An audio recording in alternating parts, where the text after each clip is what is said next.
Tonight, I can report to the American people and to the world that the United States has conducted an operation that killed Osama bin Laden. Where we continue to follow the capture and killing of Osama bin Laden now. Those are just some of the scenes overnight as thousands of Americans gathered in celebration of Osama bin Laden's death. Former Navy SEAL Rob O'Neill says he has thought about the mission every day since that May Day in 2011. From multiple conversations you had with Rob O'Neill over the past year and a half, how'd you get access? And you described that his head kind of exploded when you hit him. I actually hit him 3 times because I shot him twice when he was standing and once on the ground. That is the fucking American badass right there. We are not going for fame and we are not going for bravado. We are going for the single mom who dropped her kids off at elementary school on a Tuesday morning, and then 45 minutes later she jumped to her death out of a skyscraper. If you need help, hang up and then dial your operator. I'm Rob O'Neill, and this is the Operator Podcast. Welcome back to the Operator. I am Robert J. O'Neill, former Navy SEAL. And today I would like to talk about Afghanistan because we are so close to we're actually on the 1-year anniversary of the debacle of getting out of Afghanistan. And I had some time there. I want to talk about my time there, some stories about it, just to understand what it was like, what we could have done, what we did do, and things like that. I'm a big believer in life, and this is just good advice for a lot of stuff you're doing.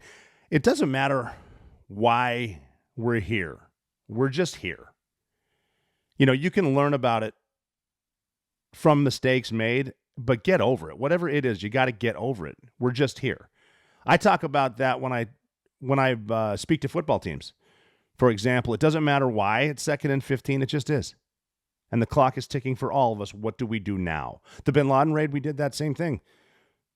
The guys in my helicopter, the second helicopter, didn't know the first helicopter crashed in the front yard. And we were let out outside of the compound, figuring we're just going to have to breach one of the doors, which means, get in. And we decided to use, we were going to use a charge of C6 on what we called the carport, a door that did open. We announced to the team that was already inside, but we didn't know it, that we're going to blast the carport. And their response was simply, no, don't blast it. We'll open it. And it didn't make sense because we didn't know that they crashed. We didn't know that they were in there, but the door opened. And a glove that I recognized came out in the form of a thumbs up. And I remember thinking, it doesn't matter why they're in there. They're just in there. Clock's ticking. We'll talk about it later if we live. Talk about it in the debrief. And when you're debriefing, when you're talking about the stuff that happened, I never wanted to hear what you did well and how awesome you are. I want to hear what you fucked up. And you can learn from fucking up. And you should learn from it, and then you got to get over it. But it doesn't matter why we're here, we're just here. And that was the case with Afghanistan. It didn't matter why, but we just were. I could tell off the bat. I was at SEAL Team 2 on 9/11. We all saw what happened. We just got attacked. The towers fell. We lost thousands of people. The Pentagon was hit. The brave Americans on United Flight 93 fought Al-Qaeda at crash, saving the Pentagon. And initially, we named the mission to go kill Al-Qaeda Operation Infinite Justice. And President Bush at the time said something along the lines of, this crusade, this war on terror is going to take a while. And that became an issue because then we started worrying about using the words infinite justice along with the word crusade because of its history. We might offend some people. Now, we're talking about Al-Qaeda, that whether you like it or not, Al-Qaeda attacked the United States, not just once, but the major attack was obviously 9/11 because of their religion. Because Al-Qaeda is a fringe section, a radicalized section of Sunni Islam, and they declared war on us a long time ago with bin Laden in charge. But we're worried we might offend them. So we changed Operation Infinite Justice into Operation Enduring Freedom, which eventually became Operation Freedom Sentinel.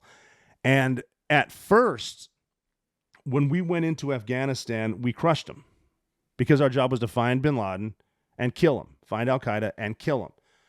It was to stop the Taliban's support for Al-Qaeda, which we could have done very, very easily, and kill the enemy. And then what should we have done after that? Probably just kept a small force there, we eventually killed Osama bin Laden in Pakistan, which tells you we're not at war with Afghanistan, but we forgot who the enemy was right off the bat. And it was never to bring democracy or build roads in Afghanistan, which we certainly shouldn't be doing as a military, and to set up schools for people who don't really want them and values that we don't understand. We never took the time to understand Afghanistan.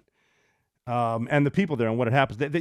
We'd been dealing with Afghanistan for a long, long time, but we weren't the first. When we helped the Mujahideen, crazy enough, fight the Russians, we were first with Operation Cyclone. We were initially supplying the Mujahideen, the resistance, which was some Mujahideen fighters and other factions fighting the invading Russians. And one of the reasons the Russians failed is because they occupied, which we didn't learn from, but they also tried to bring in communism, socialism, which you need to be an atheist to do all that stuff, which we can get into later. But we initially started in 1979 helping the Mujahideen fight the Russians, and it started with Lee Enfield rifles, bolt action rifles, and we were giving them less than $700,000 a year. And then it went up to $20 to $30 million a year, and then it was at $630 million a year. Eventually, when we ran them out, and so we defeated the Afghans defeated the Russians there, like they had defeated everyone else back to Alexander the Great, way before we were even a country. But Afghanistan's been fighting in the same mountains. It's a very, very difficult place to fight. And I mentioned that we killed Osama bin Laden in Pakistan. Pakistan's right there too, and you got to understand when you're in that part of the world that Pakistan is essentially the center of the universe over there, and then you have the Chinese influence, which is everywhere. We've been dealing with China pretty much everywhere we go because they want to control everything, and Afghanistan was and still is a route, like the silk trading route, stuff like that, to get into the Western Asia and then into Europe. Pakistan is a unique place because we're always funding Pakistan, and Pakistan is actually an acronym too. Everybody loves acronyms. Pakistan is an acronym that no one can even decide it is. I've heard it's Pakistan stands for Punjab Arab Kurd Indian Stan, Pakistan, or Punjab Afghan Kashmiri Islam Stan. We can't do it. We love acronyms too. If you notice, there's a lot of people out there that love to make acronyms and abbreviations for everything. And I'm bringing this up because it just came to my mind. I remember watching young, but a junior officer, a Ranger captain was briefing a general when we were in Afghanistan. And he said, check this out. He was explaining to me as an enlisted guy, I guess, that if you say acronyms a bunch, especially with the Army, nobody in the room is going to ask you what it means because nobody wants to be the guy that doesn't know what an acronym or an abbreviation is. So he came up with, he said, I'm going to say SFA at least 3 times in this intimate briefing with the general, and I guarantee you nobody asked me what it means. And no one asked him what it meant. I was very impressed, and they left and whatnot. And afterwards I asked him, what did that stand for? And he said, SFA stands for stupid fucking acronym. So, but I mentioned that we're really good at fighting the enemy and killing the enemy. One thing we're good at, we're not good at studying history. And we're always really good at saying something along the lines of, this will be the next Vietnam. Which I remember when the war in Afghanistan started too, saying, stop saying that every time we do anything. We did it during Desert Shield. I remember when I was in high school. This is going to be the next Vietnam. And then obviously Afghanistan, even though we were attacked, this will be the next Vietnam, which it actually turned out to be too, because if you look at the withdrawal, it was very similar to Vietnam. In Vietnam, we had the North Vietnamese and the Viet Cong, and they were in Cambodia and Laos, and we knew it. And we're sort of still attacking them there, but we're trying to build democracy and a relationship with South Vietnam so that we can eventually reunite them with North Vietnam and stop the spread of communism, which, for some reason we hear that all the time. That's what we're doing, supporting the military-industrial complex and making sure we're spending all kinds of the taxpayers' money on stuff like that. We did the same thing in Afghanistan. We knew that the remnants of the Taliban and Al-Qaeda were over in Pakistan, and we were pretty good at drone strikes, and we had stuff on the borders to try to find them. But we knew where Ayman al-Zawahiri was pretty much in Quetta, Pakistan, and really, really smart people knew where bin Laden was. over in Abbottabad, Pakistan, which itself is a good story because you'll hear, I'm kind of jumping all around here. You'll hear stories about like the body double bin Laden or how bin Laden died in 2001 or whatever. And he had kidney failure and he was on dialysis and all that stuff. And people don't realize that was actually counterterrorism. And that was counterintelligence because bin Laden never had a dialysis machine. But we told everyone that he did. So that, I don't know if you know this, but people will lie to you. When sources would come to certain places, certain case officers, they would say, I definitely saw bin Laden because I saw the dialysis, so pay me. But they were not realizing there is no dialysis because we made it up because dumb people like you would say that. And that's also what conspiracy theorists say now. There was no dialysis. They even tell me sometimes that I shot a body double in Afghanistan. Like, it wasn't really bin Laden. Because I say, well, who did I shoot behind Amal bin Laden in bin Laden's bedroom? I either shot bin Laden or someone that's fucking bin Laden's wife. And either way, that guy had it coming. So, but it was in Pakistan. It was never in Afghanistan. And we were not designed to, we were designed to crush militaries. World War I, World War II. And then around Korea, then Vietnam, we would stall into things. Like Bagram Airfield is a prime example where you just kind of get the self-licking ice cream cone. It's there to support it. We should have gone in and gotten out, but that's neither here nor there. And then when it first started, the war in Afghanistan, and I wasn't there yet, but the invasion, the guys on the horses, which were complete stud Green Berets, the CIA, and the bombings, they were kicking their ass. They kicked their ass at Tora Bora, and I wasn't there, but I'd love to talk about Tora Bora at some point if I can interview somebody that was on that. They were to the point where bin Laden was even saying that over the radio, he was apologizing to his guys for getting him into this mess. They're going to go see Allah because paradise is their end goal. But they kicked their asses there. Operation Anaconda, which was just a real fight where Americans started to realize that fighting, especially Afghans in the mountains, is going to be really, really difficult. And we did get into that. I wasn't there yet, but I heard stories, the brave story of Neil Roberts on Roberts Ridge, of Chappie and Slab going back up, intense fights. I wasn't there, but just brave guys fighting a horrific enemy. And getting the job done inevitably. We did lose some people. And, even when, now we realize that we have to fight a war and how do we get acclimated? Because we're in the Western Himalayas now. This is some serious stuff. I'm from Montana, and I've never seen mountains like this before. I've hunted in Alaska. It's close, but the Himalayas are different, and that is what we saw in Afghanistan. And it's going to be a long fight. However, when we got there, we should have crushed them. And what I really believe, and again, we didn't do it. We should learn from it. We should have gone in there, kicked their asses like we did, and then say, no, don't ever do this again. And you do need to realize that it's going to be taken over again by warlords. Like Gulbuddin Hekmatyar is still there. And he kind of sat it out. He was one of our friends fighting the Soviets. He's one of the enemies fighting against us when we're the occupiers. Among people that didn't even know that we were Americans. They didn't know why we were there. Some people were told that we were in Afghanistan because it was a direct... the attack in New York on 9/11 was a direct response to us invading Afghanistan, which we never did. But that's the way people think. We should have crushed them and then left, but we didn't. We started to try to rebuild Afghanistan. We tried to enforce democracy. We put Hamid Karzai in there. We weren't smart about the corruption that was going to happen. We didn't understand the politics. We didn't understand the tribes. We didn't understand how it worked, essentially. So we stayed. And at first it wasn't too bad because a lot of the people conducting the war on the ground really knew what they were doing. We had the best that the CIA had to offer. They knew about Afghanistan for a long time. We've got great agents looking at all kinds of places all over the world, and they were focused on Al-Qaeda in Afghanistan as soon as 9/11 happened. So they were starting to make their moves there. They were probably the first ones there, along with the horse soldiers from the Green Berets that went over there and started using the Air Force, our air power, to kick their asses. And what they did along with the Green Berets, along with Delta and then us, the Tier 1 operators, at first, I wasn't there, they started setting up spots on the border of Afghanistan, being smart enough to realize that we had them, but we lost them. Let's learn from it. They moved into Pakistan, which is just what they do. So they set up places along the border, different spots, a place in Kabul where, you can meet people, hire people talk to people that know people, gather intelligence, human intelligence, however you can by talking to sources, finding sources, paying people because money works. People do want to work for money. They want to support their families. And then finding out where some targets are in Pakistan before they start to realize that we're going to start stepping on our own dicks with rules of engagement. The rules of engagement at first were good.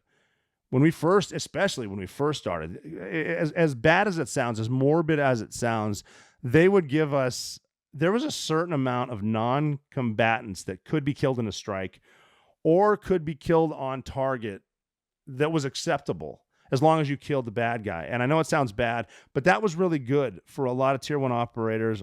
For myself too, I've been in some weird fights before, but I have seen my guys perform, and we are the good guys. And we're not there to just murder people. I know I've heard stories before of people just trying to get their body count up, and not the body count that they use today on college campuses. I'm talking a body count where you're shooting motherfuckers.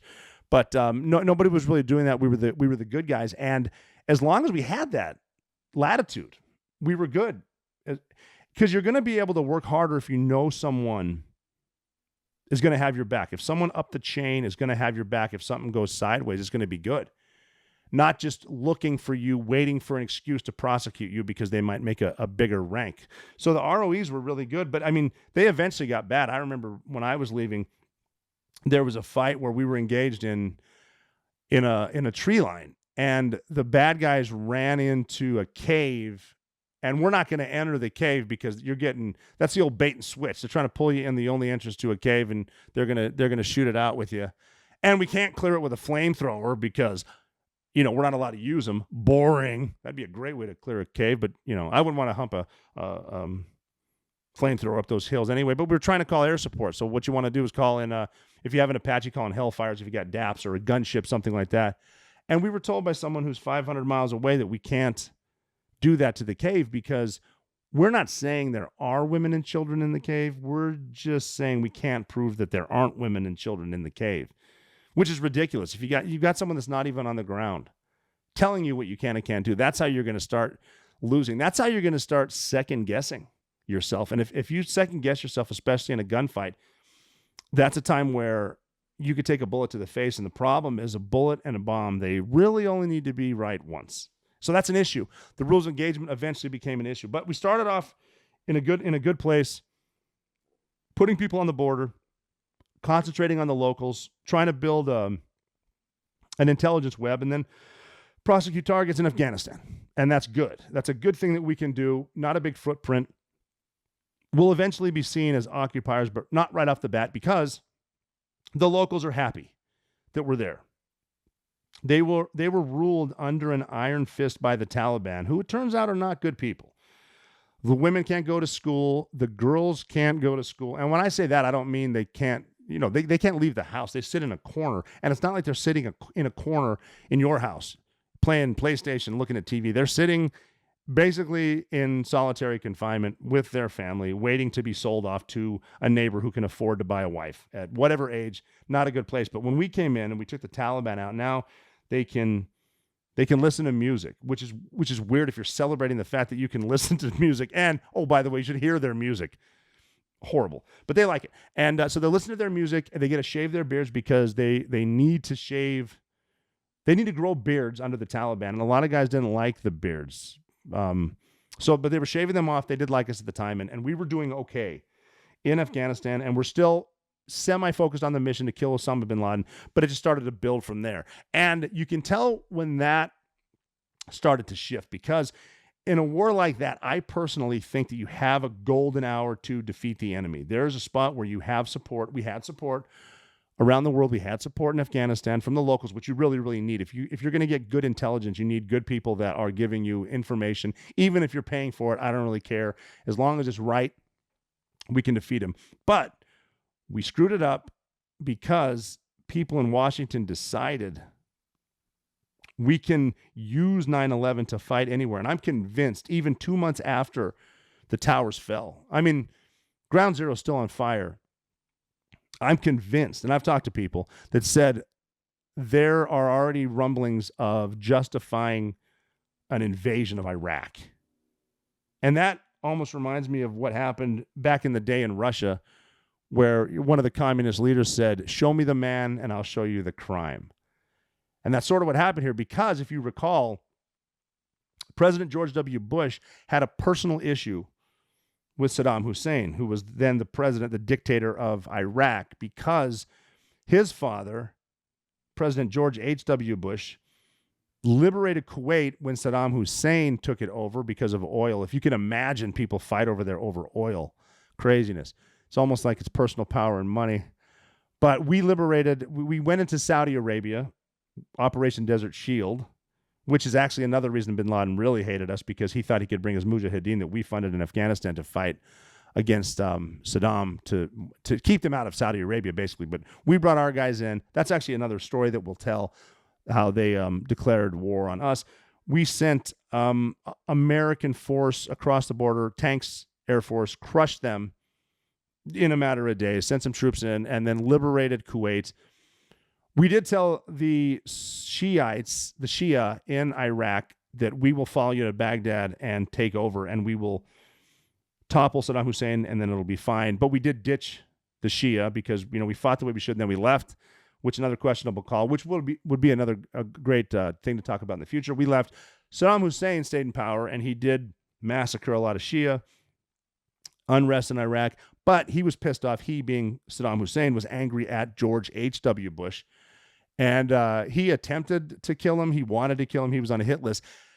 Moving forward, that pissed off George W. Bush. He took it personally.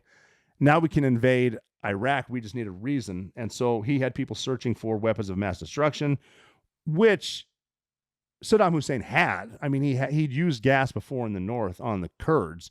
He'd gas people, which and a lot of those gases are weapons of mass destruction. Did he have nukes? Did he have stuff coming in from Africa? The yellow cake, whatever they were talking about again, he's got to have them. So find it. So they tried to find it. Dick Cheney, meanwhile, is licking his chops because he's rolling with Halliburton, and he knows if we can do an invasion of Iraq, Halliburton can be everywhere. He can make a bunch of money. Dick Cheney's a funny one to bring up too, because he made a lot of money bankrolling off of the war in Iraq. And I always tell people that he and I have something not in common, because he completely skipped the war in Vietnam when it was his era, because he said he had better things to do. I did go to war, but what Dick Cheney and I have in common is we've both shot someone in the face. So there's that. But then George W. Bush wants to go to war. I hate it in Washington. They always say, well, that guy's a war hawk. He's a war hawk. This guy's a war hawk, even though he wears a suit and tie to dinner, and he wakes up and puts one on and walks around the Capitol Hill. He's not a war hawk. He likes war because he's profiting off it. He's part of the military-industrial complex. But George W. Bush was a war hawk. He really wanted a war in Iraq. And I remember back in the day, they were saying that George Bush was a draft dodger, which is not the case at all, because during Vietnam, he did get into the National Guard, and people say that's a way of getting out. But me, being an optimist, he didn't go to Vietnam, but he sure kept the Viet Cong out of Texas. So job well done there. But we invaded Iraq and took the ball off of Afghanistan. And that's the start of the chaos. Well, I mean, it wasn't chaos off the bat. It was just, it was new. And I was, I had done 8 years at mainly SEAL Team 2, but SEAL Team 4. But I'd never really been to war. I'd done a couple things here and there, but never went to war. And now I'm going to go to war. I'm at SEAL Team 6. We're going to head over there. And I actually had my 29th birthday in Jalalabad, Afghanistan. But so that was my first trip to Afghanistan. And I'll remember going over because I'm a big believer that it's easier to go to war than to watch war, to send someone to war. And that's why I think the families, even though we do acknowledge them, they don't get enough credit. Loved ones don't get enough credit for sympathetic post-traumatic stress, because they're wondering the entire time what's happening and wondering how bad it is. It's easier if you're there, because like watching a horror movie when you're yelling at the screen, at least I do, to don't go in there or don't go down. Why the white people always go down to the basement. I'll never know, or hide behind the chainsaws. You can yell it at the screen, but if you're actually there, you can make that decision. You can go this way, you can dodge that. But I had not been to Afghanistan, and so I assumed that we were going to be fighting. But like I said, I'm about to turn 29, and I'm ready to fight. I'm still amped up because of what happened on 9/11. I'm ready to fight. We're going to Afghanistan. There are going to be suicide bombers and the like, but I want to fight. And I'm older and more experienced now, and I've seen it. And I've seen war for what it's worth. I've seen some of the reasons certain things happen. I mentioned the profiteering and what happens in the Beltway, what happens with the politicians and the lobbyists on Capitol Hill, and how they make the money, the attorneys. But going to war now, I'm talking at this point. I am red, white, and blue. I am the American flag. I am apple pie. I am so ready to kill. Like, I'm the dude in a restaurant in Boston with a tank of live lobsters, and I will throw anybody's ass in a fucking boiling pot. Let's fucking do this. So we fly over in a C-17, stop in, flew over to Germany, whatever. Went to the USO, got some shitty coffee, which I love because I am Navy. Then over to Bagram. We flew into Bagram, got off in Bagram Airfield, and we're going to do a quick turnover. So the whole crew is on a C-17, and we stay on the airfield, and I'm looking around. We're unloading whatever gear we had. There's 4 of us going to Jalalabad, where some operators had purchased a hotel, a small hotel, like a 2-story little bitty with a courtyard and a fence around it. We're waiting for our stuff off the C-17 to load onto a C-130, but we're looking around at the mountains. It's very, very impressive. You can see the mountains around Bagram Airfield, sort of Bagram Airfield. They're kind of building it up. It's 2005. Then we fly down to Jalalabad, where we get a quick turnover. We flew in at night. The dudes from Gold Team that had been running the outstation, we're doing a turnover with, and it was always a fun thing doing a turnover with Gold Team. Every squadron, we called them teams at the time: red team, gold team, blue team. Silver wasn't around yet, but we would call each other teams. We had reputations for turnover, and one of the things like Gold Team really didn't clean up for you. There would be spitters everywhere. You have to clean up your room. They were nice enough to leave porn, but they also, for some reason, they would leave behind dive socks that you could throw against a wall and would fucking shatter. I don't know why. But anyway, we met Gold Team on the airfield, the one that the Russians built in Jalalabad. We literally high-fived it. They told us a couple things were whatever at the safe house. And then I met one of my interpreters, Larry. We got into an unarmored Hilux, a Toyota Hilux truck, and then we drove through town at night. I realized how, we're there to do whatever we do. The roads are shit. No one's outside. They'd already had evening prayer, and they go to sleep. It's a ghost town, but I'm looking around. There's a little bit of electricity. And, we go to the center of Jalalabad, Afghanistan. There's a globe in this roundabout. I love the roundabout in Jalalabad. There's a globe in the middle of it, which is sort of famous. You can look it up. I'll post it. I've got a picture of me in a shirt from Chili's, like a Chili's shirt, no body armor, and a gun, because I wanted to get a picture with our crew in front of the globe. We went down a thing called Chocolate Alley, which is this alleyway, and it's called Chocolate Alley because the kids there know that if Americans come by, they're going to give out chocolate, and they can say chocolate turned into Chocolate Alley. A lot of people have been there. And then we roll up to the safe house. As you go down Chocolate Alley, we open a gate. Ours is to the left. There's another one to the right. And it's kind of like a residential neighborhood for Afghanistan. Jalalabad was a major city, still is a major city. And they had been building it up since they bought it. And we had rooms. We split up rooms. The 2 senior guys, there was a team leader, another senior operator from Red, and then me and Jody were new guys. And he was our EOD guy, our explosive ordnance disposal. I thought we'd have a busy time there. He and I shared a room, which is a lot of fun. We shared a room. We had a TV, and we set up a PlayStation. And then, get in there, get kind of a quick tour, and then get some food. We walked across the alley. Across the alley was a CIA place, and they had a nice built-up area. They get really good funding. They've taken advantage of that as far as they're smart about their budgets. You need to spend a certain amount of money because we're going to get the same budget again or bigger. Never say your budget went lower because you won't get the money from Washington. They don't give a shit because they're not spending their money; they're spending the taxpayers' money. So that was pretty nice. The cooks were over there, local cooks. They made local food, which is awesome. Some of the best rice in the world is over there. Really good rice, excellent bread. Don't watch them make the bread, and I mentioned this before, and I will again. We would call it the hairy hobbit foot bread. You know, they make the bread with their feet. It's pretty gross. I mean, feet are gross. I don't give a shit where you're from. Feet are fucking gross. And especially if you're making my bread with it. So don't watch them make the bread, but eat it because it's really good. Rice and then some sort of meat. Sometimes it was goat, which they would cook in a hole, but it was incredible. And next to the agency guys were with the Green Berets. They were there. There was an A-team. And we got to know them pretty well. That was my first real experience working very close with Green Berets, and they're awesome dudes. Solid dudes. And you're going to find that too because you hear about the rivalries, inter-service rivalries, and I learned eventually that it's just a matter of where you choose, where you go. Like you join the Army, now you're going to do this, and a lot of guys want to be Rangers, Green Berets. A lot of guys want to go to Delta, and they do. You join the Marine Corps because you always wanted to be a Marine. You get into reconnaissance if you want to, and like force reconnaissance, and then there's other shit that they're really building up. The Marines had a problem for a while because they would get lulled into the whole, the military was going to give them a budget, but just for your special forces. And they said, well, all Marines are special forces, which fine, believe that, but you're going to keep using shitty weapons until you give us your really good guys. And they eventually did.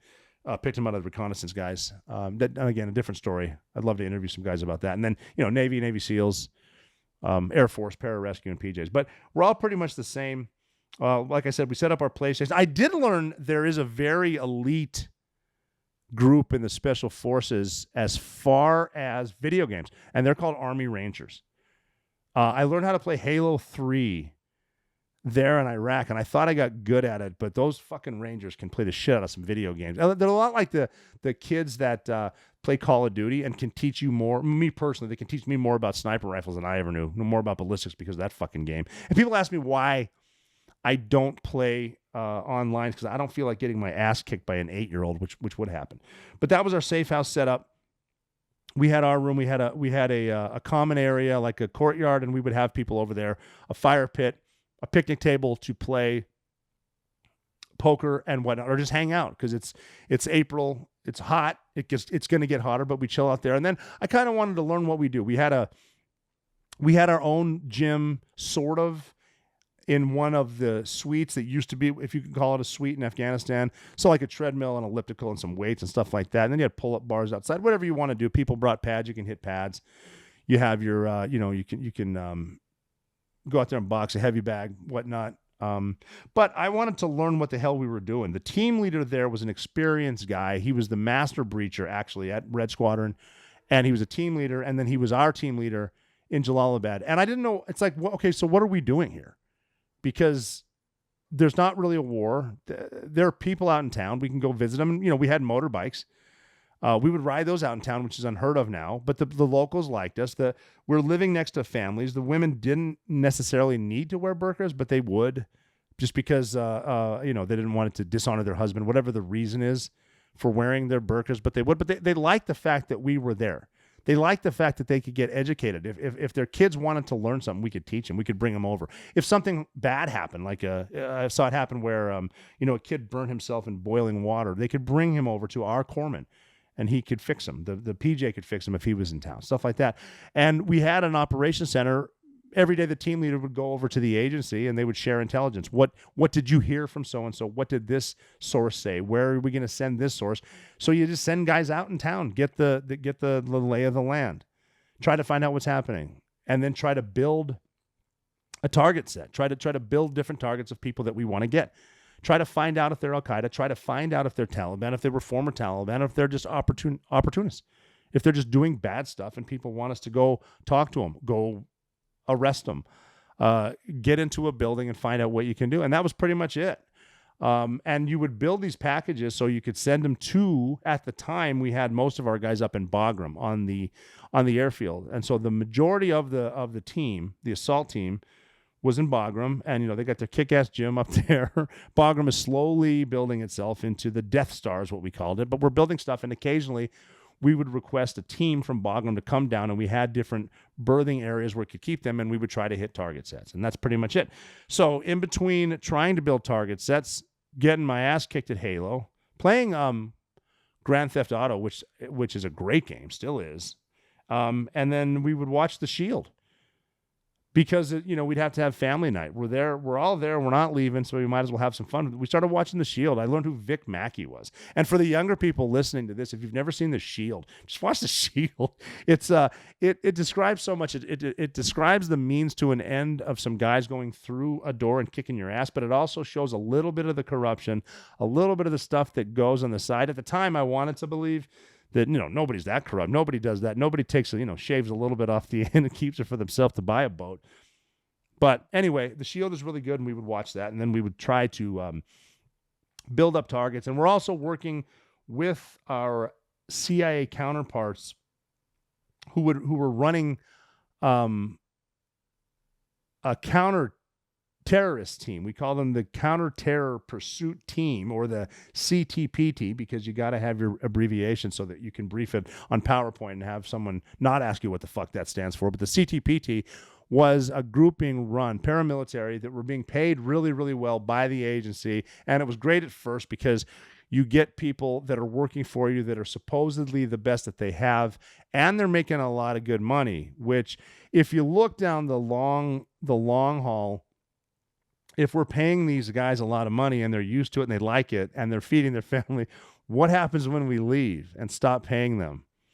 And they've learned our tactics and they like the money, and Haqqani Network and Taliban are going to have money. What happens when they take our tactics to them, the Taliban? And the answer was simply, oh, they won't.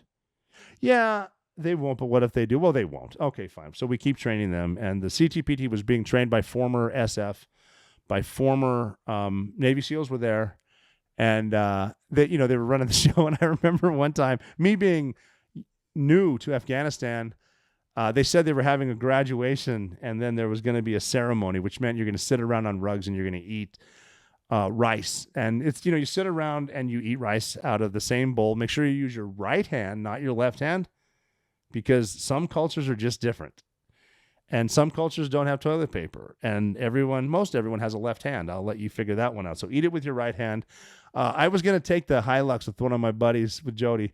We're going to go over there. And we went into the team leader. He was in the main room of the safe house watching The Shield. And we had one computer, whatever, for emailing home. He was in there, and I said, hey, we're going to go to the ceremony and to the dinner tonight over with the CTPT and the agency guys. You want to come? And he said, no, I'm good, man. My man dance meter is pegged. His man dance meter is pegged, meaning he's seen it before. I didn't know what that meant. A man dance, huh? And that's what they have. We went over there. I thought maybe we have our. I'm bringing a pistol. I got my M4 at the time. I'll be safe over there. And yeah, they had their ceremony earlier that day where they graduated. They're officially CTPT. Then they had someone cook, and there was man dance, which means all dudes come in and they're playing this crappy music, and then the men start dancing, and then some of the agency guys hopped in and they're all dancing. And that was their celebration, because they're still in the culture where the women aren't really allowed, so the men are dancing, and that was a man dance. So that was my experience with that. And I went back and I told the team leader he was correct. So man dances were not really my thing. That's what they did. And then we're building targets, and we're using this new technology. We had some guys there, and everybody knows that we do track stuff, and I don't care what I say. People will not stop using their phones. If I told somebody right now, I'm going to find you because of your iPhone, because you can't stop checking Instagram, you still wouldn't stop checking Instagram. You can't help yourself. So we're tracking these phones, and we flew some dudes down, and we flew some guys from the squadron down from Bagram. They stayed with us, and we're getting pings on these phones. And I'm excited because this is going to be my first mission. We're going to go out at night in our Hiluxes now and our murder van. We had a murder van, a van that we just keep our shit inside. And at the time, it's not like the shit they have now. We got a big computer, it tells us where they are. We put the CTPT out in town, and we're going to roll out in town, and we're going to find the house where it is. We roll up, and we're driving through a town. I'm talking 3 blocks away from our safe house. Get out of our vehicles this night. We're kind of walking around. And this is one of my first experiences with how you get good at stuff, because I'm wearing my full body armor. I got the plates everywhere I can handle them. I'm looking around. I'm wasting energy. Got my nods and my helmet on. I look over at my boss who's got experience in combat. And he's not worried. He's not concerned. He's not wasting energy, and he's being cool because he's been there before. And he realized he doesn't need to worry about everything. And I remember looking at him and thinking, boy, he's cool. One day I want to be cool.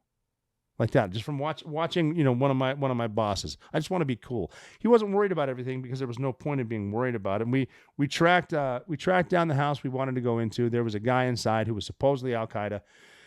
He's behind a locked door, and they asked me to set a breach. So I'm the breacher. I'm going to go to this locked door, and I'm going to use one of the little 18-inch strip charges, a small charge. They still make a lot of noise, but it's just a pushing charge. It's gonna push this thing off the door. Because it's not a big lock. And I'm going to set it up, and I'm looking back for the thumbs up. And I asked basically for permission, and he said, give it a second. And I wondered why he wanted me to give it a second. We looked down the alleyway, and there's a dude walking up who has nothing to do with it. He's not armed. He's walking, and he's kind of like, now. So I set it. I hit it. It's got a delay where you snap it, and then you got a couple of seconds before it blows off, but it flashes. So I flash it, and that immediately makes the guy look right at it. Now, next to me is, it's a sewage ditch. They have outdoor plumbing, and I wondered why he made me wait for that, but we flash that off, and then the guy looks at it, blows, and I hear the guy yelling something like, Allah, Allah, Allah, Allah. And I sort of laughed because we scared him, and I ended up stepping in this human feces, which was horrifying. But now I'm on my first mission, and I walked in, and at first I was amazed that everyone outside is asleep because it's hot outside. They're sleeping outside. They sleep through bombs over there, which is crazy. They slept. We're waking people up. There's not a gunfight. Well, we do find the guy who is a heavy-set Arab. He's from Saudi Arabia. And if you're in Afghanistan and you run into an Arab, they're not there to teach English. They're there for bad reasons. So this guy is, he's a bad guy. It's my first bad guy to see, but he's not a threat. We're just going to cuff him. I'm going to interrogate him a little bit with my interpreter. I'm at the point now, I'm brand new to this war. I'm learning the interrogation tactics, which we do get better at eventually, but I'm interrogating this guy, and I don't think he speaks really good English because I'm using an interpreter who doesn't really speak good Arabic. This guy speaks shitty Pashtun, but I look down, and this dude is wearing a shirt, and I don't think he knows what it says, but it's a big T-shirt, and this is a big dude, and all his T-shirt says is, it's not a beer belly, it's a fuel tank for a sex machine. And that's pretty much it. We rolled him up and took him to the airfield, and he flew to Bagram. I don't know what happened to him, but that's my first combat experience with a fat guy from Saudi Arabia and a kick-ass T-shirt that I hope he still has. Yeah, so that's the first mission in Afghanistan. Watching my boss realizing how cool he was, I want to be that cool, so it kind of took an edge off. We would run into dudes out in town walking the streets, and they had AKs, but they weren't necessarily bad guys. And you would sort of deconflict with them, say something that you knew in their language. I believe it's something like Lasuna Porta Ka, bitch, which is something along the lines of put your hands up. But you realize they're either local military or people defending their families. Not everyone's a bad guy. You can talk your way out of it, but don't get complacent with that shit. Bad things can happen. But I got more comfortable with it. We had guys from the assault team. We started calling ourselves the strike team because now we're watching The Shield. We're big into Vic Mackey, season 3, whatnot, and all that good stuff. Guys go back and forth. We would tell them to watch The Shield, so every time anyone from Bagram came down, they knew what we were doing. They could catch up, and we could talk about that. We had a mission at the Spingar Hotel one time, daytime mission, where we're going to take some local police with us because we heard there were 2 Al-Qaeda guys in town staying at the Spingar, which is a hotel. There's a sign out front with an AK-47 without a pistol grip and a big X on it. So that's a gun-free zone. So that's Afghanistan in a gun-free zone. And I'm thinking, shit, why don't we just put that everywhere in the whole fucking war? But in the Spingar Hotel, there's 2 dudes up there, and we're going to roll into the daytime because we think chances are they're on opium. They're going to be sleeping. We're going to roll up quickly. We take it down. And there's 2 dudes in there, and they were smart enough. They had shit out in the trees or whatever. They hid it. They didn't have it in the room with them. So we have these 2 dudes. We're like, well, we didn't bust them. They're definitely Al Qaeda, but we should roll them up. But let's have a little fun with them. Let's train with some of our new gear because war is really good training. And we had these new listening devices that we can put in the room, and then we can leave the room and listen to you. So we did. As we're talking to these 2 dudes, we have one of our specialty guys, one of our smart guys, put a listening device in the room. They didn't notice.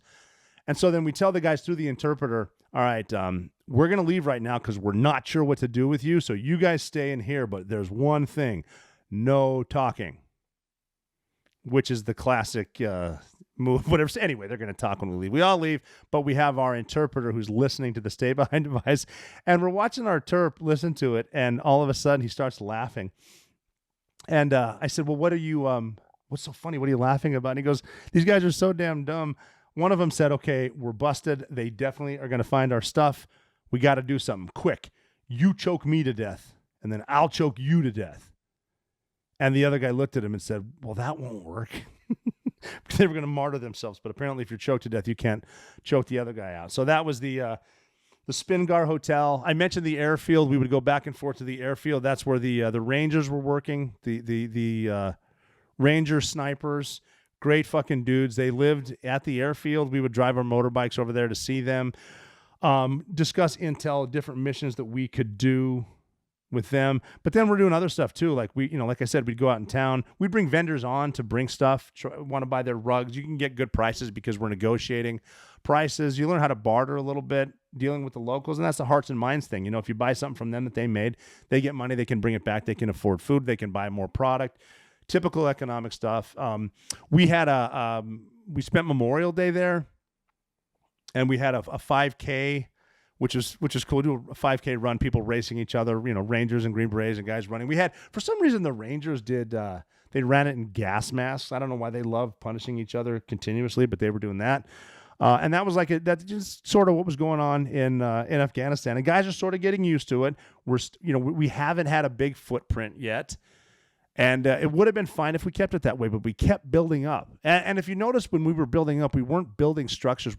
We're building with plywood. We're building temporary structures, which means we're not going to stay. But we kept building. We had great guys in charge. The guy that was running it, running JSOC at the time, was General McChrystal. And just a solid dude, smart as hell tactician. He was obviously deeply involved with Afghanistan and Iraq, and he was the reason that we could have won a lot of places if we would have just been doing what he did. He landed at a point one day at Jalalabad. The airfield was so old when we were there, and it built up eventually. I'll get into that. Where we would go out there at night because the C-130 wants to land at night, and we'd put a red light, a big red light, and then a green light, one on each end of the runway, depending on the wind, so the pilot could see it, knowing that green means show up and red means stop. But McChrystal showed up one day in the daytime, and here's how naive I was. I knew that the general was coming, but I didn't know it was McChrystal. For some weird reason, I wasn't paying attention. The general's coming, that's fine. So we went out there, and they're in camis, but there's no rank, there's no name or anything because we're in Jalalabad, and I have a Hilux, one of those Toyota trucks, and I pull up, the C-130's there, and the C-130 would always run. So it's loud, whatever, it's chaotic. The general's got this entourage with him. I got a truck with room for one. He hops in mine, and I just think it's one of the entourage, and we take off. I'm driving to JBAD, and he starts talking to me. Now, I'm sitting there. He said, hey, I'm Stan. I was like, hey, Stan, I'm Rob. I don't know it's General McChrystal. Hi, I'm Rob. Stan. He goes, well, how's the war effort so far? And I'm like, well, this is fucked up, and this is fucked up, blah, blah, fucking blah. And I'm doing the typical enlisted bullshit. I'm an E6. I'm telling him what's what, not realizing this is General McChrystal. We drive the 20 minutes back to the safe house. The cars are trying to catch us because I have the general. We pull into the safe house. The door opens. We get out. He gets out. And then the other cars pull in. They all surround him and realize, oh, shit, that's him. So I kind of walked up to him and said, General, I am sorry about, and he said, didn't I tell you to call me Stan? I was like, okay, whatever. So they go in the safe house. He gets briefed. I stay out because I'm a little embarrassed. And I'm pretty sure I ran into him a few years later in Iraq when he was running the Iraq war in the talk at Baghdad International Airport. I was like, hey, General McChrystal, how you doing? And he said, I thought I told you to call me Stan. Something like that. Just a brilliant guy, because you got to figure, how many people does a general meet on a given day? A lot. Why would he remember me? Because one place I have a big beard. The other place I don't have a beard. Obviously still gorgeous. That must have been it. But that, he was running the show. It's a small place. And then we started messing with each other because we had our safe house in Jalalabad. We had the one up in Asadabad, which is up the road, which was safe to drive at the time. It's not now, and it wasn't for a while, but it connected Jalalabad and Asadabad. You got the river on the side, the Konar River, which used to be actually a resort destination. Afghanistan's been through a lot. They've been fighting a long time, and they don't really know peace, but it used to be a good spot, especially in the 70s. But, like, we had a dude up there, and I'm a big believer in you never give yourself a nickname. And if something bothers you, you never tell people that it bothers you, because guess what? That's your nickname. But this is all in the when you go up out of Jalalabad, you get into the Konar province, which is pretty famous, and it's a shithole if you're not from there, I guess. But we had a guy, so he's in the Konar province, and we were up there talking about something, and he decided he was going to give himself a nickname. And we said something to him about some intel. We drove up there out of boredom. We're just going to hang out and do whatever. And maybe they have some extra whiskey. I don't know. And he said, yeah, they've given me the locals have given me a nickname, which they didn't. They don't do that shit. Well, it's not Vietnam where we're the men with green faces, which is an awesome nickname. Because in Vietnam, they said the men with green faces, and if they show up for you, you're never going to see your family again. That's badass. And those fucking dudes were studs. Not that this guy wasn't a stud, but he said, yeah, they started calling me the green-eyed ghost of the Konar. And I looked at him and said, oh, my God, you're such a green-eyed dork. So being in the military, we shortened the green-eyed ghost of the Konar to the Gigok, which stayed his nickname. And I love that nickname. What's up, Gigok? Because it just sounds stupid. Don't give yourself a nickname, and don't come up with your own because it's bad. So we were doing all that kinds of stuff and having fun with the locals and all that shit. And it went well into June. And that's when the Operation Red Wings went down in Lone Survivor, and that's a different story for different people to tell. I was involved with that, but that's the sort of stuff we did in Afghanistan on my first deployment. And then, we went back and forth.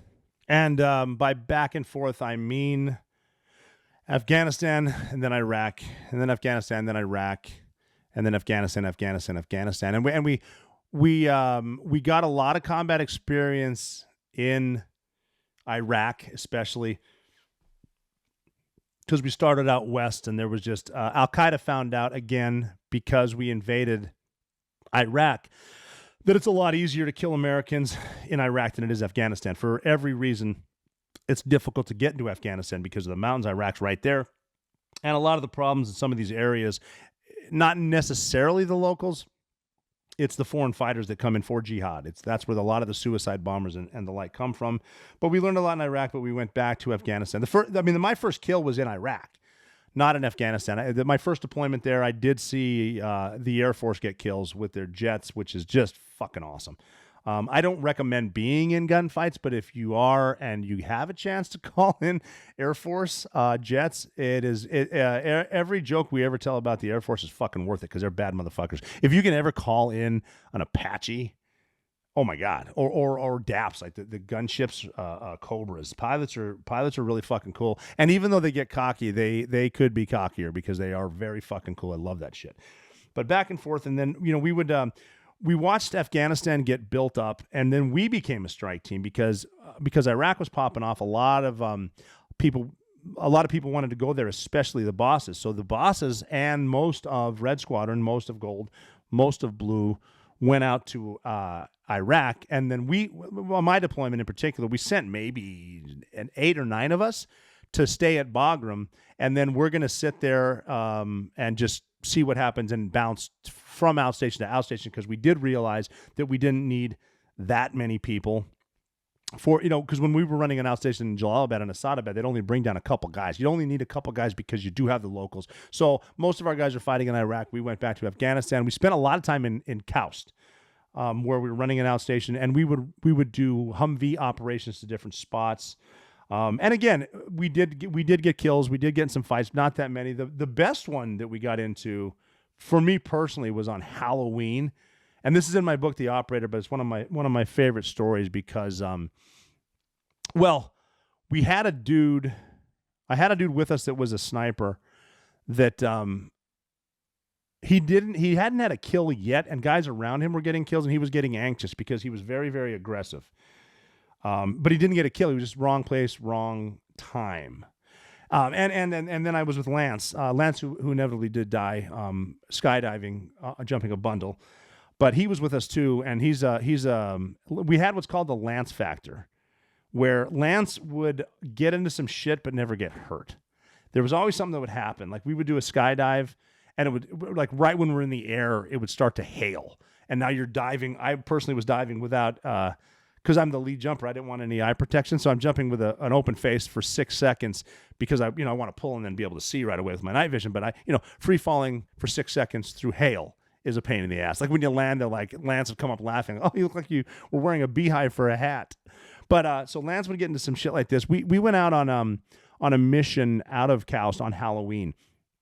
So the sniper who had never killed a guy was with me, and we entered a room. Now, we went into a room. There was 3 Al-Qaeda guys in there. The sniper was first, and then my buddy Reed was second, and then I was third. And as I came in, a fight started with the sniper and one of the guys on the ground. So they're in a fight, like a physical fight. And because of the commotion, the 2 guys that were with them, I'm the 3-man, the 2 guys that were with them had an opportunity to roll over and grab their guns.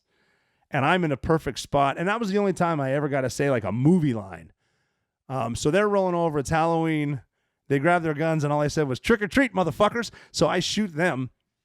So I get 2 kills right there.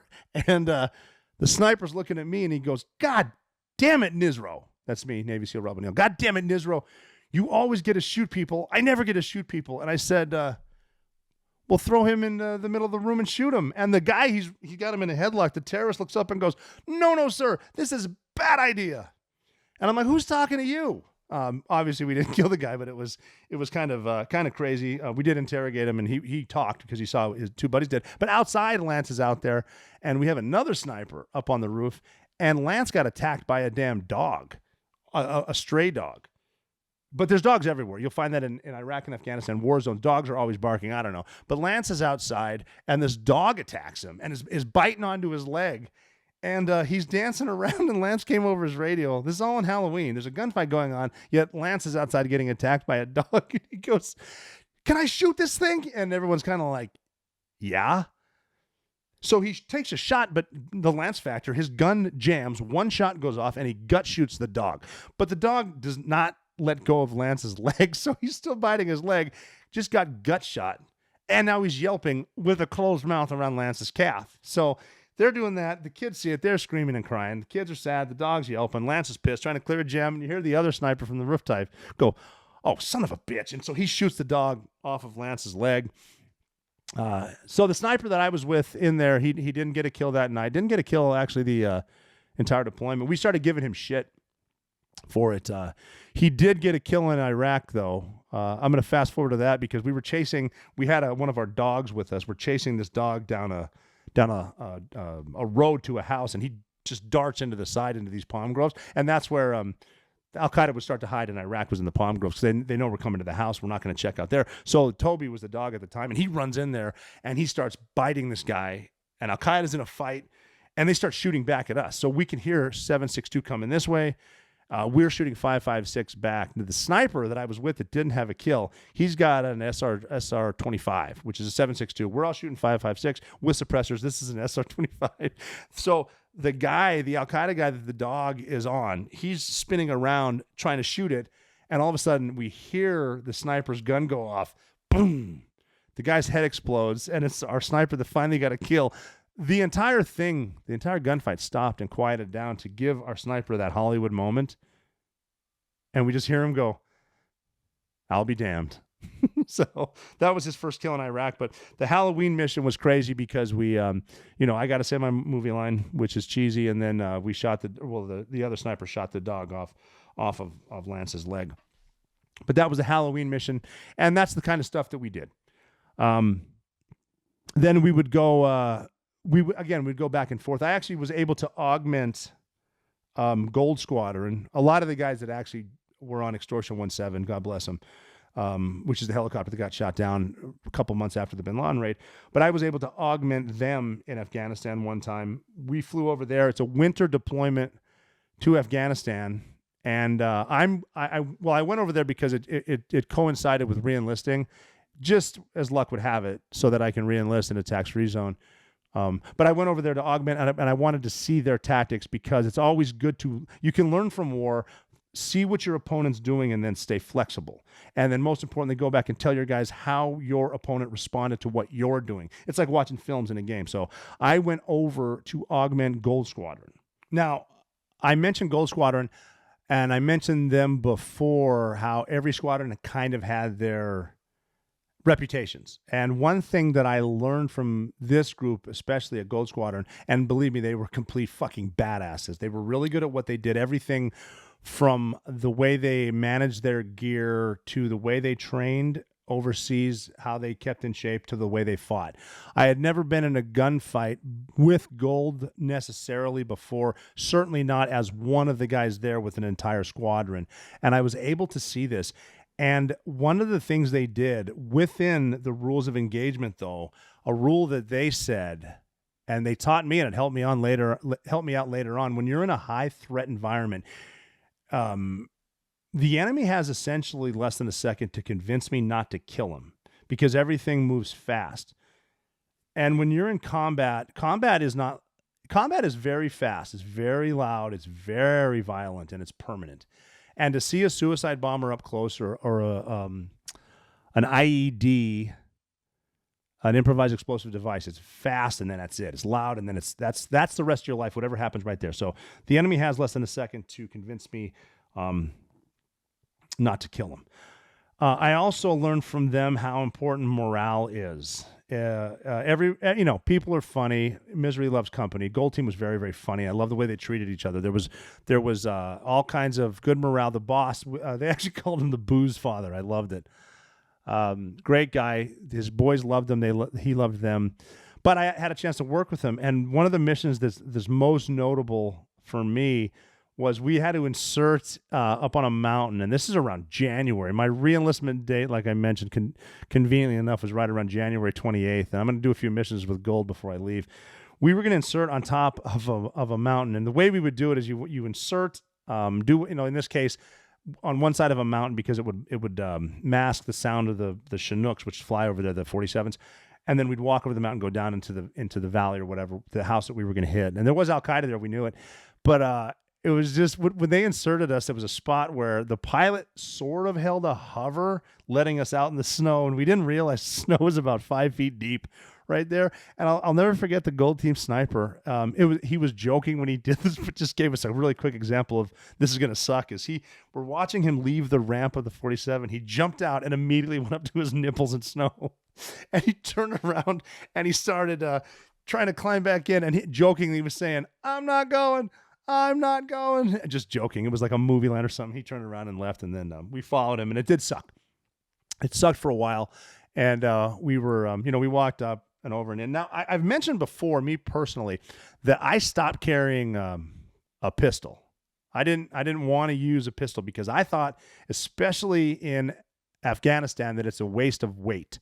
When you're in Afghanistan, everything matters when you're climbing up those hills, those mountains, especially in the thin air. And ounces eventually turn into pounds. And my thought was, this is a weight. This is a dive weight that I'm carrying right now, because if I'm in a house, in a gunfight, and the way that you're supposed to use a secondary pistol is if and when, which happens, especially with Lance and the fucking dog, if your primary goes down, the way you're supposed to deal with it in training is you ditch your primary, you go for your secondary, and you're back in the fight. What I learned, and like I said, you're gambling with everything. That if I've seen it before. If my gun goes down, my buddy already killed him. So I'm carrying this pistol. Now, if I need a gun in the open in Afghanistan, and all I have is a pistol, I might as well be throwing the pistol or rocks at them, because they have AK-47s, they have PKMs, belt-fed machine guns. This is doing nothing. So if my gun is down, I need to get that gun back up. I need to get a rifle back up. And I've had experience before where one of the worst feelings in the world is having someone shoot at you with effective fire that can reach you, but yours can't reach them. So I started carrying, instead of a pistol, what's called a rapid rod, which you pull it out, and it's someone smart invented it. You can snap it. It's kind of like taking apart a fishing pole, but you pull it out and you've got a rod, and it was already pre-staged with something to punch the bore. Because if I need my gun, instead of pulling a pistol, I need to get my gun back up. That's my thinking. And this came in handy here.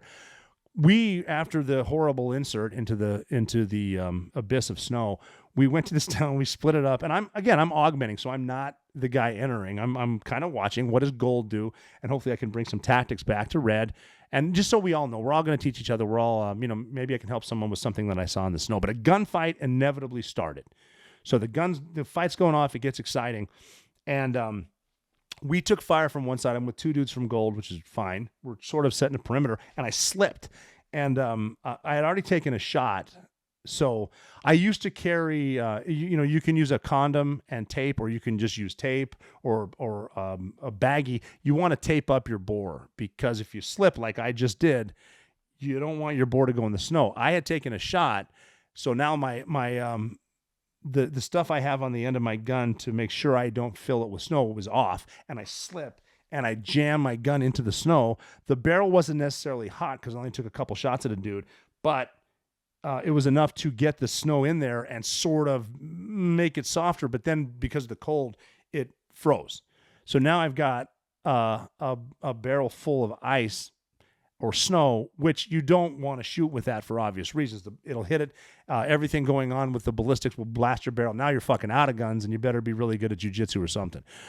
But I took it off, and I remember I think this is one of the reasons why you've seen those like Major Payne, taking your gun apart with while you're in gravity boots or your feet up on a pull-up bar as you're blindfolded. You think it's kind of stupid. You need to take apart your gun the right way, especially when someone's shooting at you. You're in a gunfight, and I actually had to take that rapid rod out and pull. I mean, I didn't take the gun completely apart, but I took it to a point where I'm going to lift it up. Now I could take the guts of the gun out and know where they are. You better make sure you fucking know where they are.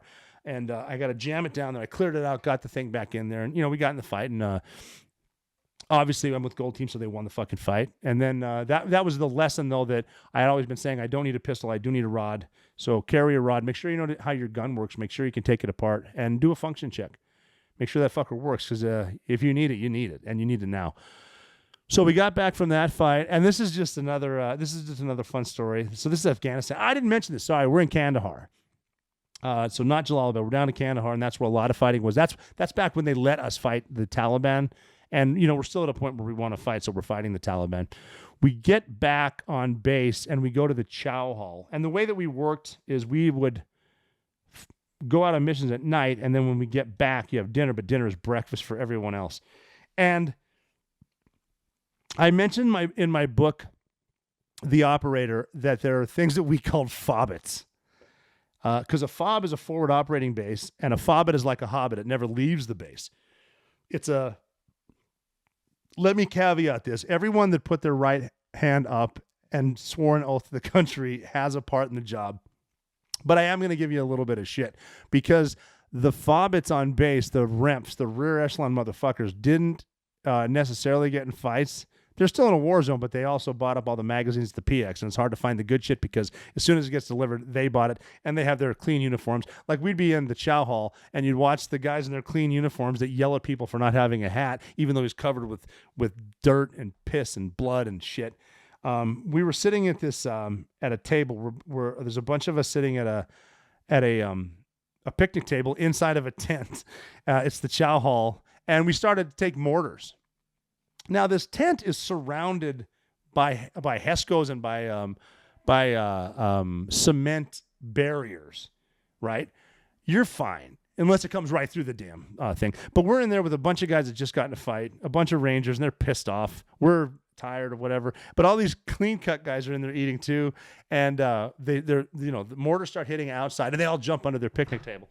And one of the Rangers looks over at him, and he gives him shit. He says, "Look, guys, we're surrounded by barriers. The only way we're going to get hit is if one comes through the roof, and your fucking picnic table's not going to stop it. Sit up like a man, enjoy your Salisbury steak," which I thought was hilarious. And then I flew back, and I'm, I got a gunfight, got a nice re-enlistment bonus. I'm back at Bagram, and I can see what's happening at Bagram. It's getting built up. Bagram is to a point now where it just exists to support itself. Like, it's got speed limits. People get pulled over trying to get on missions by the MPs because you went past the 5 mile an hour speed limit, whatever the shit it is. My story up there was fun. We're just in a gunfight that day We have the Salisbury steak during the mortar thing. And then I fly up to Bagram, and I'm by myself. I'm living in the old hooches that we used to live in, so I'm hanging out. I kind of know the deal. And I know where the chow, now there's a good chow hall. Now there's like the Army's taking care of itself. The self-licking ice cream cone is all great. It's doing whatever, full of hobbits. So I'm walking across the street. I leave the super top secret SEAL Team 6 JSOC base, whatever the shit they call it, the Death Star, the fucking Death Star. We're not that cool. I'm walking across the thing to go get some. Now there's some really good chow up here, but I get stopped by this specialist, by this E4 MP, and because I'm not wearing a reflective belt. And a reflective belt is something that you wear so that if someone sees you, it reflects off their headlights, which to me kind of just makes the entire war effort ironic. Because if we're in a war zone, why I'm wearing camouflage, yet I have a reflective belt on. Do I want the enemy to see me or not? Or do I want to just stand out so they know who to shoot at? So anyway, he stops me and he goes, "Where's your reflective belt?" And I said, "I don't have one." "Where do I get one?" And he said, "You can get one at the PX for like $3. And I said, here I am thinking safety's free, but it isn't. It's $3. And there's an awkward silence. And he said, "Well, I'm going to have to cite you for this." So he wrote me a ticket for not wearing a reflective belt. And he handed it to me. And I said, all right, where do I pay this? And he said, "Well, you don't. You just get it." And I said, so I get a free ticket for not wearing a reflective belt. And he said, yes. And I said, okay. And then I ripped it up and I said, write me another free ticket. And I threw it over my shoulder and I said, for littering. And I start to walk off and he went to stop me. And I said, "Hey, brother, when you call home, when you call your mom and tell you what's going on over here, you lie, right? Like, you don't tell her that you're over here writing tickets to people for not wearing a reflective belt." And he agreed. And I went and had, I think, probably more Salisbury steak because you just can't get enough of that good-ass Army Salisbury steak. But you can sort of see where the problems are going there. We're getting too big. We've lost sight of what we're doing. We're trying to put democracy in a place where they don't want it. We're trying to build schools where they don't want it.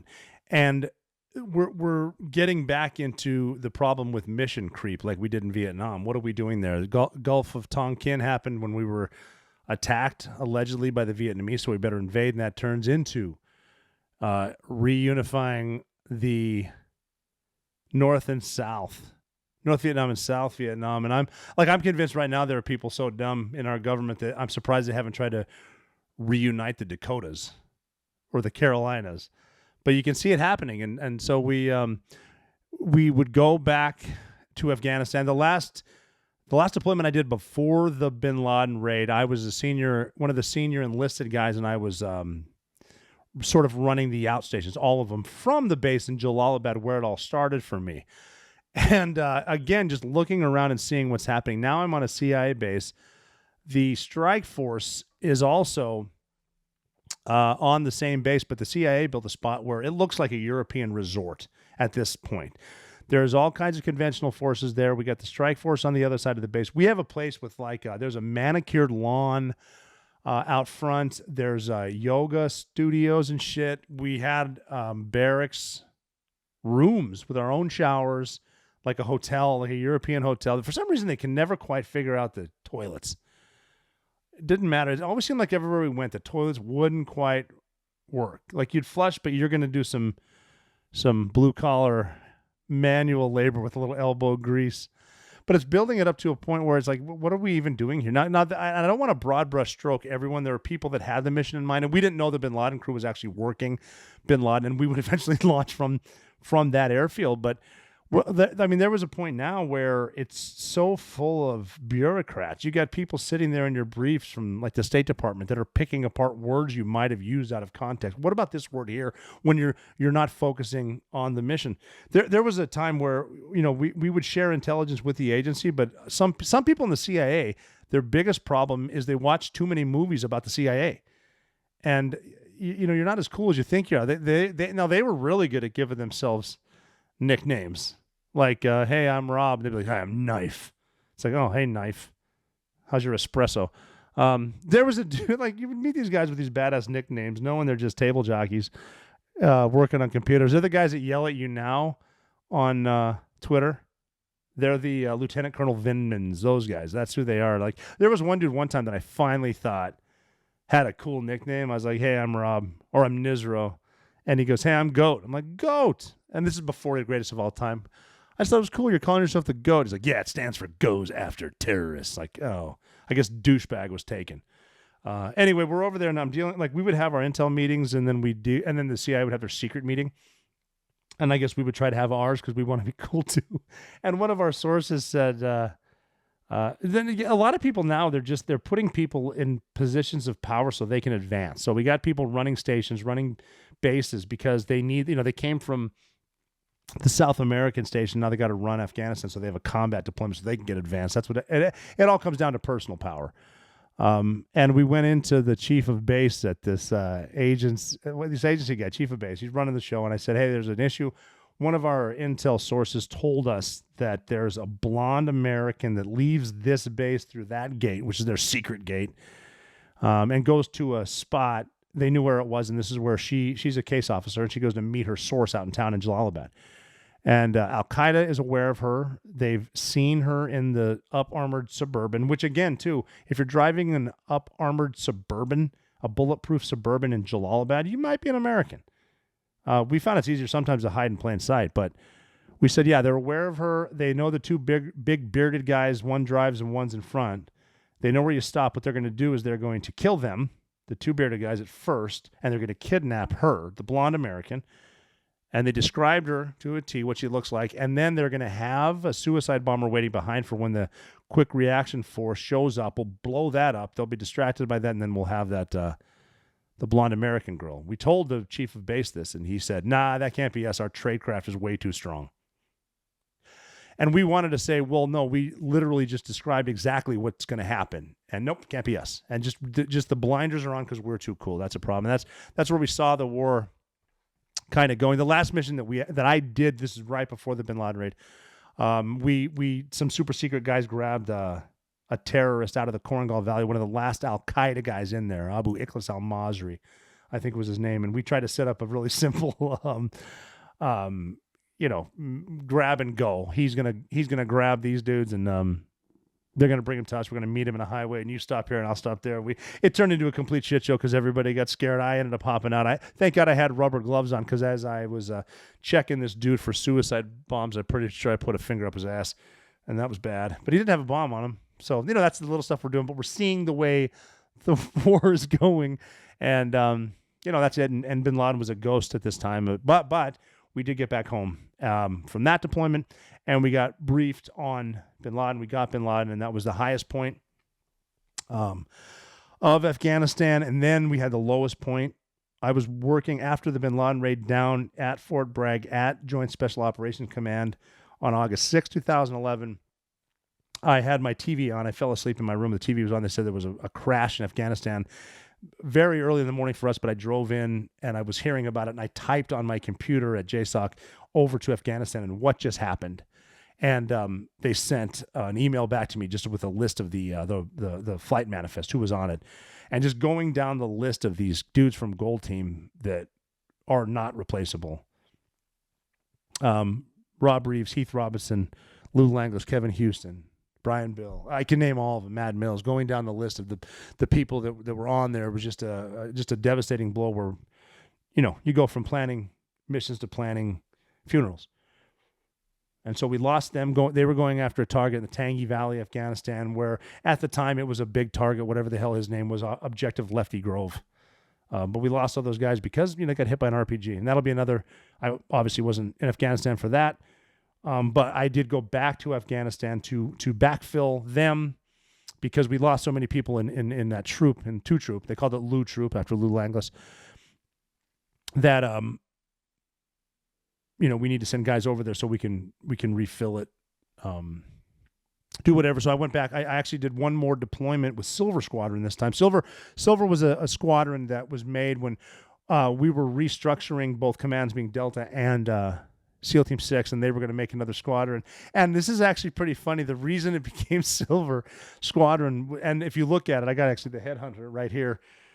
You'll see that you can sort of see it here. It's a skull for Blue Squadron, and you can see the sword for Gold Squadron and the cross tomahawk for Red Squadron. It's called the Headhunter because we took guys from red, blue, and gold.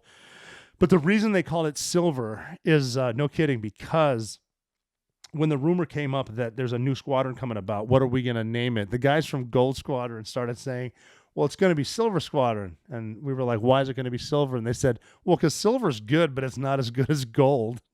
So it did become Silver Squadron. I went over there with them. Got to work with some former guys I worked with at Red. Some new guys, some guys that were plank owners of Silver, and then some guys from the other squadrons had a good winter deployment. Got to do a lot of stuff there, but we're sort of realizing that a lot of the missions we're doing now were just because we're bored. I remember a mission we walked. There were known mines in the area, but we're going to walk to this house and take it down. It's almost like looking around, like, guys, why are we doing this? We've completely taken our eye off the ball in Afghanistan. The last mission I ever did though was a good one. It was, and this also tells you where our head was tactically, because we've got people in place now. There's so many people involved with this huge war that, we should have invaded. War is so complex. Like when the people that say, well, this will be the next Vietnam, are always the same people that make sure it's the next Vietnam. And that's just it. We lost sight of it. But the last one we did, so we have people that are basically in charge that have never been in gunfights before, that don't understand what it's all about. We had a target. This group of Mujahideen Taliban were on one side of a mountain. They're watching it in one of these valleys, and it was on the side of a mountain in a small village. They would get in the car every morning. They go around this mountain, and they drive down this secluded road that no one's ever on, and they wait by a sort of a major road, and they're waiting for Americans to drive by so they can ambush them. And we watched them. The intel guys alerted us. And then nobody came, so this is like a Monday. So they went back, and that's when they alerted us. So we watched them on Tuesday. Same shit. Guys came out of this vehicle, or this house, went into a vehicle, went around the mountain, stopped. Nobody came for a couple hours. They went back to the house. So we're like, well, Wednesday. They did it again Wednesday. And so now we're coming up with a concept of operations, and we said, okay, if they do this on Friday, which is their day of prayer, they're definitely going to do it on Saturday, right? So sure enough, on Friday, they did the whole thing, came back. They're going to do it Saturday. Okay, now we got to hit these guys. They're a threat to somebody. They're armed. We see their RPGs.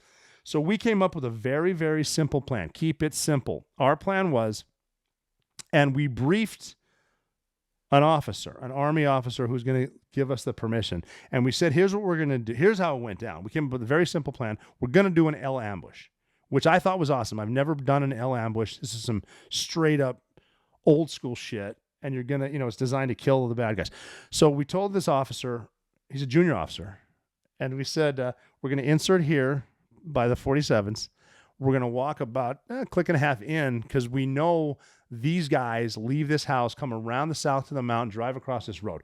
We're going to walk to right here. We're going to hide. We're going to put my team behind these rocks. We're going to line up some other guys, to the north of the road.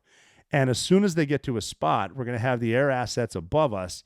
We're going to be simple. The aircraft are going to tell us green light, yellow light, red light. That's going to be the 3 pro words. Green means they're going, yellow means they're close, red means stop. We're going to jump out from behind these rocks, and I am going to be in the base element. I'll be the team leader for this, the base element of an L ambush. And we got them right where we want them. And that's where the officer stopped us. And he said, what's an L ambush?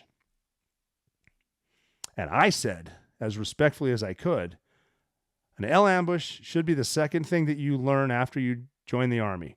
The first thing you learn is there's your bed, that's your rack. The second thing is this is an L ambush.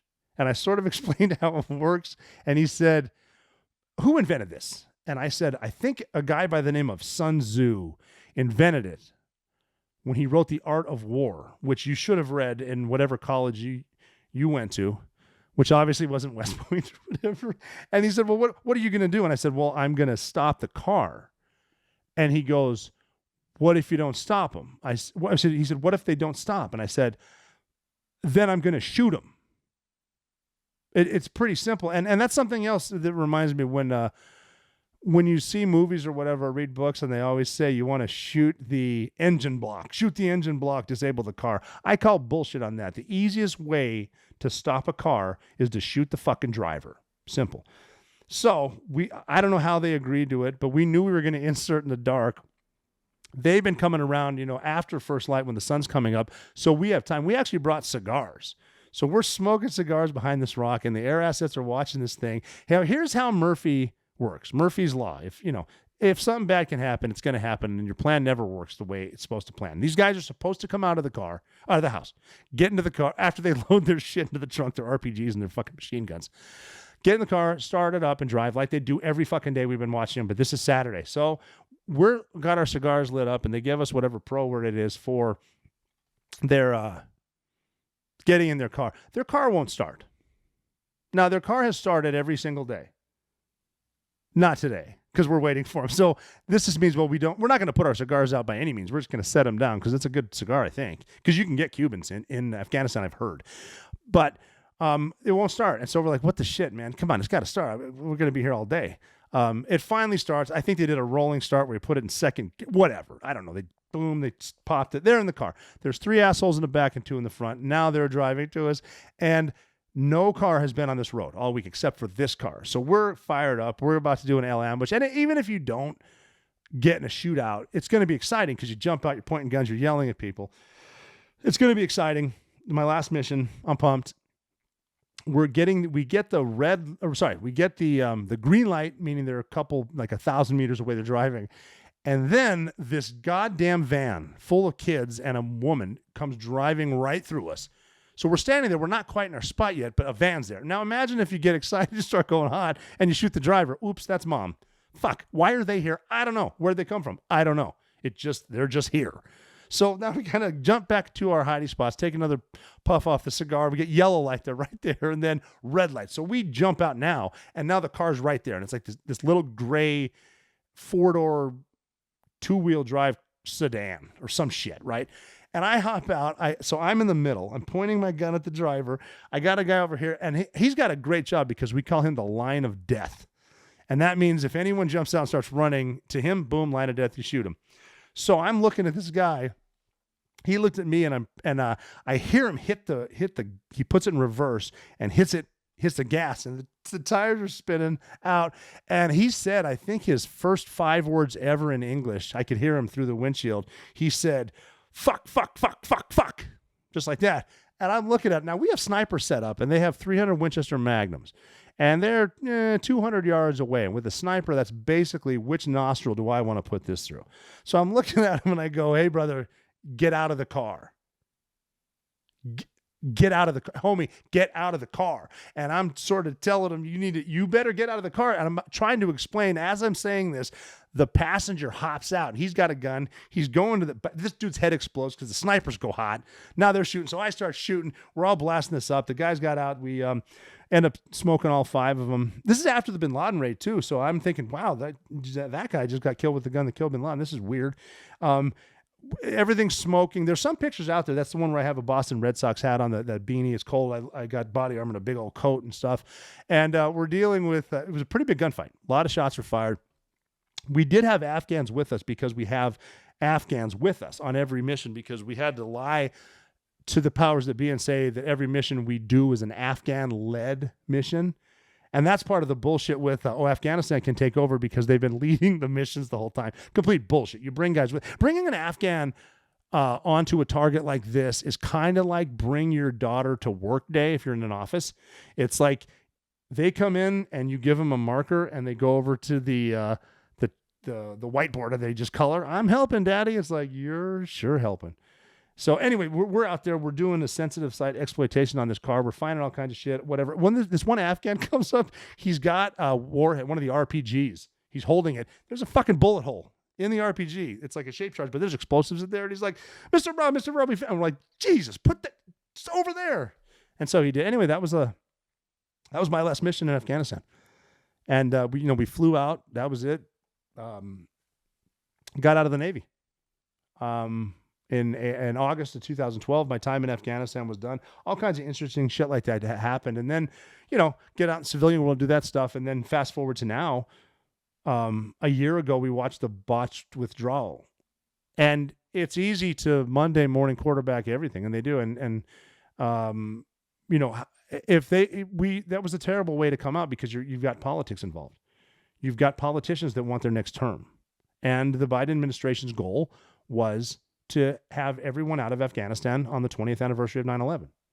And that's what they wanted. And now this isn't on the complete shit show that was Afghanistan was on every administration, and not just the presidents, but everyone involved, just with decisions that were made. Because we're too nice at killing people. We don't just strike and leave. We should have gone in, hit them hard, and said, no, don't ever do this again. Should have done that, didn't do that. We surged, we always surge. We keep people there, we lose focus. And then on the way out, it was so quick. You know, we never should have invaded Iraq, but we never should have left Iraq. You know, we invaded for personal reasons. We left, we formed ISIS. And we should not have built up Afghanistan the way we did, but we did. Now, what do we do with it? What I think we should have done is, you know, keep the airfield at Jalalabad, keep the airfield at Bagram so that you can have people there and have a deployment. Bagram got to the point where you have, you're still hiring locals, you still have security on it, and pilots can work and they can be back. There was karaoke night. They can be back for karaoke night, green bean coffee. But you don't just give it up to them. You certainly don't leave all the stuff behind. There are certain things that we could have done. You never give the enemy a timeline. We should have known we're going to eventually negotiate with the Taliban, but you don't just give it back to them, because now it's worse than it was. I mean, even before September 11th, at least the Northern Alliance was fighting the Taliban up north. And we could sort of work with them, but now they're gone. Afghanistan is, you know, we ran out. We have battle fatigue now. We don't want to fight. China's watching. They moved in, and they're taking everything. We could have done it a different way. We did it. We didn't. And even at the end, we had 13 soldiers outside the base in a predictable, preventable attack. The attack was so bad that killed 13 people. One of the brothers of one of the Marines that was killed there just killed himself at the memorial for his brother because he was so. I mean, this destroyed families. It's just a horrible thing that happened. It's a horrible way to get out. We got to the point with bureaucracy that we're sending in civilians who used to be soldiers, used to be special forces, using their contacts, making phone calls while they're on vacation to other people trying to get through the gates. So bad that people are holding on to C-17s. They're taking off. Imagine how desperate you got to be to hold on to a jet and then just fall off to your death because you're going to live under the Taliban rule again. And we fucked it up. We fucked it up because we let the government get involved. Why do we think that we let the government get everything the government touches turns to shit? It seems like the same thing every time. They say this is going to be another Vietnam War, and then it turns into another Vietnam War, and then everyone, same names, are still out there saying, what an outrage. I can't believe this was happening. Because everyone's bullshitting everyone else for personal reasons, and then we turn into this complete shit show. And the government's been doing it the whole time. I mean, it's a shitty thing. Politics gets involved, and that's part of the change that needs to happen. We went in for the right reasons. We left for the wrong reasons. We should have gone, coulda, shoulda, woulda. It's always, it always comes down to that. But the debacle was there. It was a year ago. It's sad to see it happen. And hopefully it doesn't happen again. But just because we're done with Afghanistan doesn't necessarily mean we're done with us. Just because we're done with Afghanistan doesn't mean they're done with us, I guess, if that makes any sort of sense. But for some reason, we want to keep the government involved, and that's what they're doing, and then we'll take our eye after that. So it's important to stay vigilant. It's important to see what's real, know what's real, and that was Afghanistan in a nutshell. But that is a lot of my experience in Afghanistan. A little bit about the withdrawal, how it went bad. There were some amazing people that used to fight in Afghanistan that organized through their contacts how to get people out. A lot of our bureaucrats were screwing it up. I'm hoping to get some people on there with intimate experience of what happened with the withdrawal, how they were getting people out, how they're still getting people out.